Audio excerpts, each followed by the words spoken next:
Hello everyone, I'm Daniel Rubenstein. Today is June 20th, 2024, day 258 of the October 7th war. This is the daily briefing of the Israeli Citizens Spokesperson's office. We're live on social media platforms, Instagram, Twitter, YouTube. Please subscribe to the YouTube channel, tell your friends to tune in, and I invite you to start sending questions. If I'm not able to answer your questions that you send in the live chat, you can reply later when we post this video, and I'll try to answer as many comments as I can. This week, Hezbollah, the Iranian proxy army in Lebanon, made a number of threats that deeply worry the people of Israel and should worry the whole world. The first threat came in the form of a video that Hezbollah published on Tuesday. Hezbollah said the video came from one of its drones that entered Israeli airspace, flew over a number of sensitive sites in Israel, and returned home to Lebanon.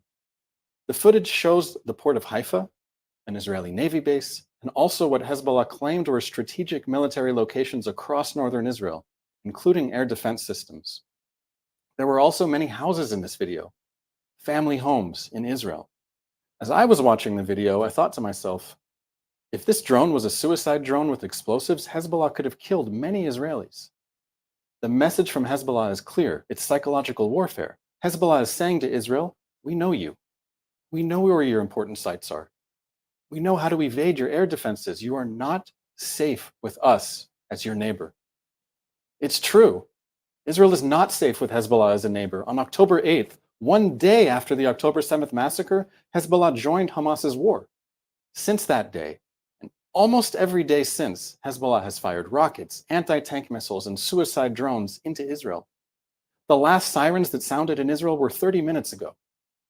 60,000 Israelis have been displaced from their homes close to the Lebanese border, homes that are being destroyed by Hezbollah. I mean literally destroyed. Hezbollah is not shooting its anti-tank missiles at tanks, it's shooting them at houses in Israel. The Israeli government has been clear for months. Hezbollah must back off or Israel will have to push it away. Israel wants to resolve the situation with Lebanon diplomatically and enable the 60,000 Israelis who were displaced to return home. 8 months after October 8th, Hezbollah is not backing down. It is only intensifying its threats. Yesterday, Hezbollah leader Hassan Nasrallah said something outrageous. He said if the war between Israel and Hezbollah escalates, no place in Israel would be safe. Hezbollah would fight with no rules, no ceilings, and no red lines. Nasrallah is saying openly, everyone in Israel is a target. The Geneva Conventions do not apply. International humanitarian law is not worth the paper it's written on. The laws of war do not exist. I checked to see if there were reactions to Nasrallah's threat.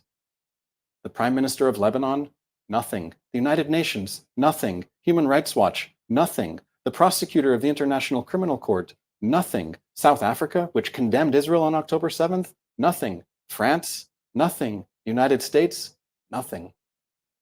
The people of Israel hear the silence. If you see any condemnations of Nasrallah's threat, let me know in the comments. Nasrallah didn't just threaten Israel in his speech. He threatened Cyprus, a nearby island country in the Mediterranean Sea that is a member of the European Union. Nasrallah accused Cyprus of offering its military bases to Israel, and he said if Cyprus did that, Hezbollah would treat Cyprus as an enemy country.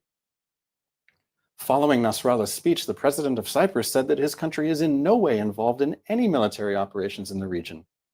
It's true. In fact, Cyprus has played a critical role in sending humanitarian aid to Gaza via a maritime corridor.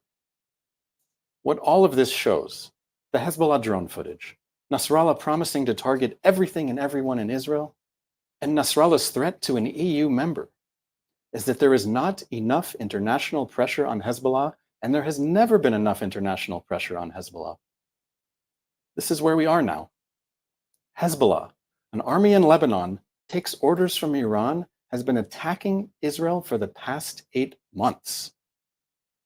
Many of Hezbollah's attacks come from villages in Lebanon. Hezbollah is operating from civilian areas. I have a simple question for the social media generals. What can the Israeli military do to stop Hezbollah's attacks in accordance with international law? Please be specific. I look forward to receiving your answers. I will now take some questions from our live stream. YouTube, please subscribe to the YouTube channel, Follow us on Instagram, Twitter, wherever you're watching from. We want to hear from you.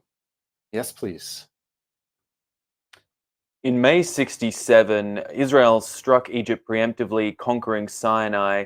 Today, Yemen is doing the same in the Red Sea, and Hezbollah has plans to conquer shipping to Haifa. Abraham asks, is Israel ready to conquer Lebanon? Well, thank you, Avraham, for the question and for following us. Let's talk about the dynamic here. Israel is a country with an army. Hezbollah is an army with a country. Hezbollah in Lebanon is a political party. It is a militia. It's an army. Hezbollah is part of the Lebanese government. Hezbollah has seats in the Lebanese parliament. And Hezbollah has enough power and influence to veto decisions along with its allies in the Lebanese cabinet. So there is not a clear separation between Hezbollah and the country of Lebanon. Hezbollah is an integral part of Lebanon. Hezbollah is attacking Israel from Lebanon, from civilian areas. And if, God forbid, the war in the north escalates into Lebanon, the consequences for Lebanon are going to look severe, because just like Hamas in Gaza, which is firing from civilian areas, hiding in civilian areas, using civilians as shields in order to draw condemnation from the international community, the same dynamic exists in Lebanon, and I fear it will look much worse.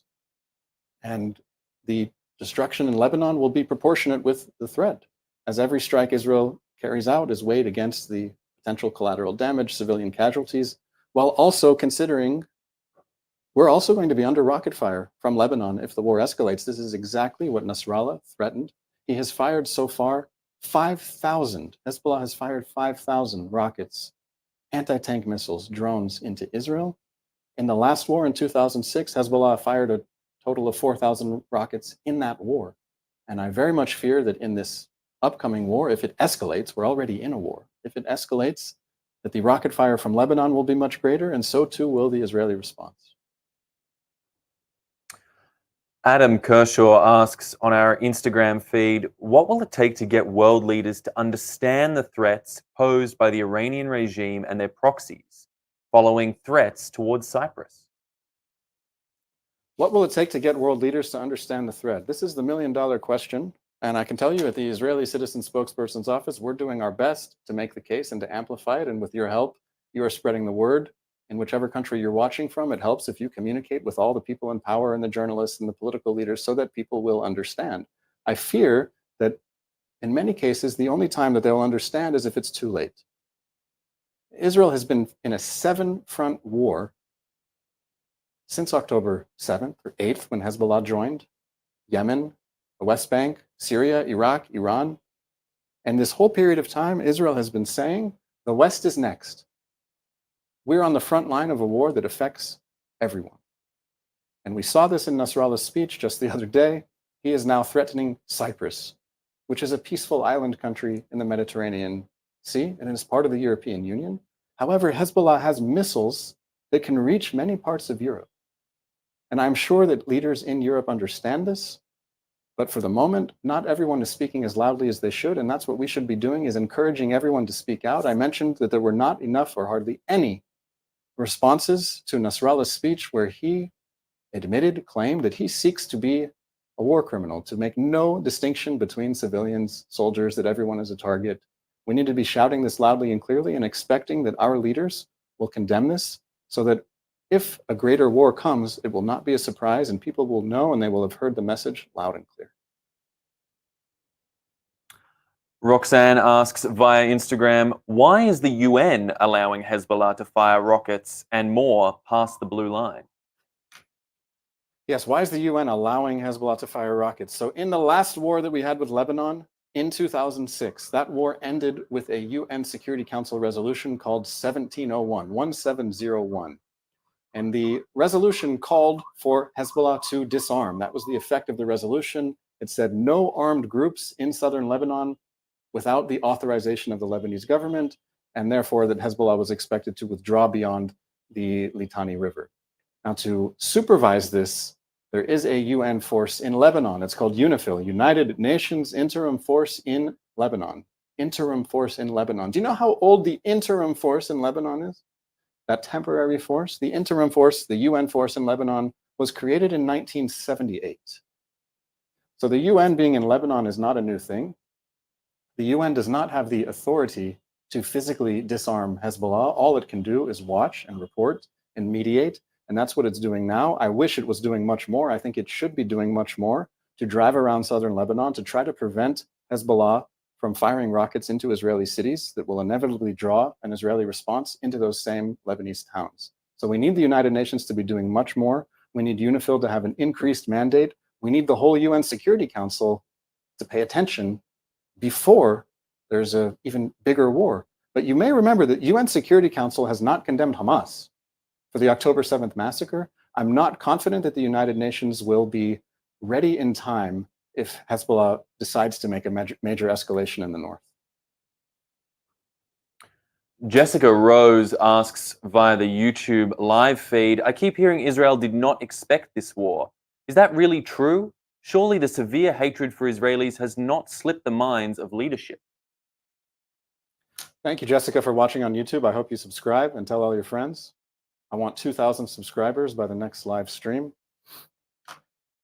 I agree with what you say. Everyone should have recognized, known, and understood the threat of Hamas. And that's the most important thing that they could probably understand today as they try to analyze the present and the future. Hamas is an acronym. It stands for Islamic Resistance Movement in Arabic. Islamic Resistance Movement. And it's very clear that its goal is to annihilate Israel. That's why it's popular. Hamas won a Palestinian election in 2006. Everyone knew that this is Hamas's platform. Hamas seized power in Gaza in 2007, and from 2007, Hamas used Gaza as a military base for attacking Israel. We're talking thousands of rockets. Already before 2007, we had a lot of rockets from Gaza, and the rockets accelerated after 2007, and we had a number of wars and rounds of violence with Hamas in Gaza. So Hamas's goals and intentions have been clear. Even before the rockets, we had more than 100 suicide bombings around the years 2000, 2001, 2002. So every day Hamas is saying, we must destroy Israel. But at the same time in Gaza, we looked at Gaza from Israel and said, not everyone there is Hamas. There are civilians in Gaza, and we don't want them to get caught up in the middle of a war. And we should do everything possible while maintaining our security to ensure as much as possible a normal life for the people of Gaza, that they will be able to work. We had many people from Gaza were visiting Israeli hospitals for treatment. The situation before October 7th was not great, but it was much better than it is now. And we were watching with an understanding that Hamas long-term vision wants to destroy Israel, but the assessment from many in Israel at the time was that Hamas doesn't want war right now. It was clear that this was a mistake. And as far as who's responsible for the mistake, how do we know, how do we learn for the future, there is going to be a state commission of inquiry all about October 7th. Just like there was a 9/11 Commission of Inquiry in the United States, we will have an October 7th Commission of Inquiry, and many of the different organizations in Israel, the Israel Defense Forces, the Shin Bet, they will also have their own internal investigations. We need to learn quickly, and we should always keep our eye on the ball now, which is we're under attack from 7 fronts, and on each of the 7 fronts there are militias, armies, Iranian proxies that say they want to destroy Israel. We don't want this war, we didn't want this war, and we would like this war to end, but we cannot end it while there are Iranian proxy armies on our border that are ready for it to keep going. And next question comes in from Melissa, who asks, what do you make of Amos Hochstein's warning that the US would back a limited Israeli operation in Lebanon if Hezbollah doesn't stop, as reported by the Times of Israel? Yes, I saw this report. For those who don't know who Amos Hochstein is, he is an American envoy, represents the Biden administration, and he is waging intense diplomacy right now between Israel and Lebanon to try to find a way to end the war that Hezbollah started on October 8th when it joined Hamas's war that it started the day before. I think Amos Hochstein is growing a little bit frustrated with Hezbollah's refusal to end the war that it started. Hezbollah seems to be in a position of great confidence. It's firing every day, rockets, anti-tank missiles, suicide drones. 60,000 Israelis have had to leave their homes in the north that Hezbollah is attacking on a regular basis. And the recent comments from Hochstein, which are a public comment that Hezbollah, Lebanon should not be surprised if there is some type of limited Israeli military response in addition to what Israel has already been doing, because Hezbollah needs to understand that it's going to pay a price for its aggression, and we cannot accept a situation where the borders of Israel have shrunk, not from the border that they were on October 8th, the blue line between Israel and Lebanon, but 10 miles or so away from the border is not going to be the new reality. Israel wants to change this situation diplomatically, which is why Amos Hochstein is shuttling back and forth between the parties. We hope that a diplomatic solution can be found, but if not, everyone should understand that a military response from Israel is very much on the table. All right. And last question today comes from Shayna Zion, asking the question, what can Israel do about the glut of food being held in Gaza? Is the food going bad in the heat? Fresh foods, she asks? Yes, so for those who don't understand the reference in the question, according to the IDF, there are around 1,400 trucks worth of food sitting on the Gaza side of the Israel-Gaza border crossing, waiting to be picked up by the United Nations so that the United Nations can distribute it in Gaza to people in need. You've heard a lot of claims over the past month that Israel's policy is to starve the people of Gaza, that there's famine in Gaza, when in fact the opposite is true, that Israel has been doing everything possible to allow aid into Gaza from all four directions, from the sea, from the north, from the east, from the south. Egypt recently closed its Rafah border crossing, so that leaves one major crossing in the south, that's the Kerem Shalom crossing, and that's where the food that you referenced is sitting on the other side. Now, I don't have a specific list of what food is in these cartons, but you are absolutely correct to raise the issue of food spoiling. If the food is in cans, it can sit there for a while. If it's fresher, like eggs, cheese, even bread that's going in, it's going to spoil and it's going to sit there. I don't know if you listened to our daily briefing yesterday. We referenced the story in the Wall Street Journal about the most expensive item in Gaza. The most expensive item in Gaza is not food, it's not medicine, it's not shelter equipment. The most expensive item in Gaza is a cigarette, which the Wall Street Journal said is selling for as much as $25. Now, there are gangs in Gaza, armed gangs, people affiliated with Hamas, separate armed gangs, who see the truck shipments coming in that the United Nations is bringing. They go and attack the trucks, and they leave the food on the street.